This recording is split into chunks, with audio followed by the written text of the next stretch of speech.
What power source do you have in mind for the gravity generator? None.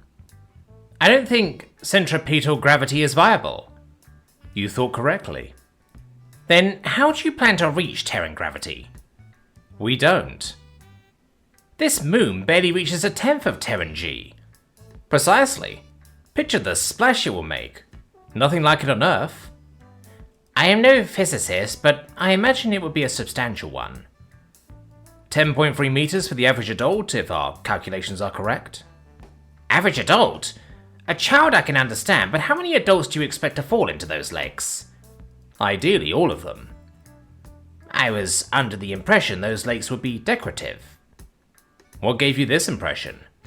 You're not aquatic. Not a problem. Humans can swim? Mostly can.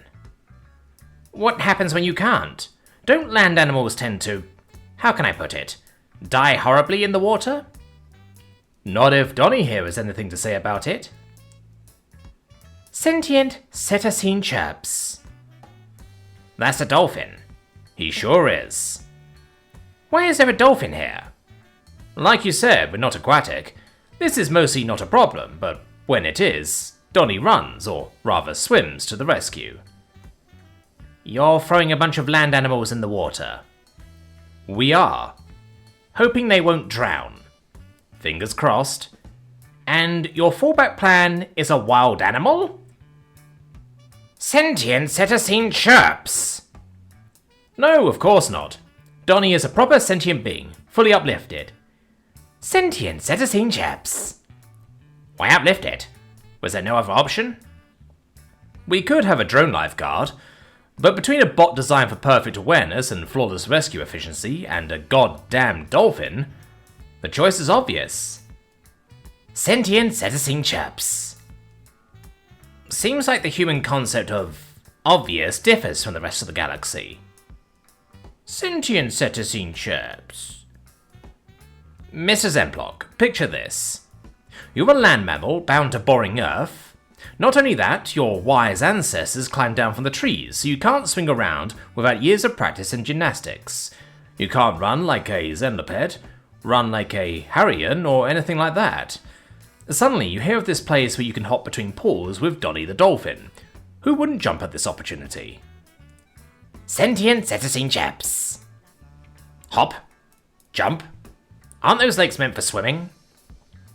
That gets old quickly, but in our low-G water park you can cannonball into the pool and make a water column the size of a small building. Then swim out of the water high into the air, pass through the hoops and fall into the next pool, making a bonsai tsunami which, hopefully, will ruin the virgin Mai Tai of your bitchy mother-in-law. Hoops? What in the malfunctioning vacuum toilet are you talking about? Those hoops. Why are those rings on fire? You can't tell a human he can jump a hoop, then give him a hoop that is not on fire, can you? Sentient cetacean chirps. Not only is your establishment a drowning hazard, you're making it a fire hazard too? Fire, water, it all balances out. What is your plan? Set the guests on fire, put it out in the lake, and hope nobody dies?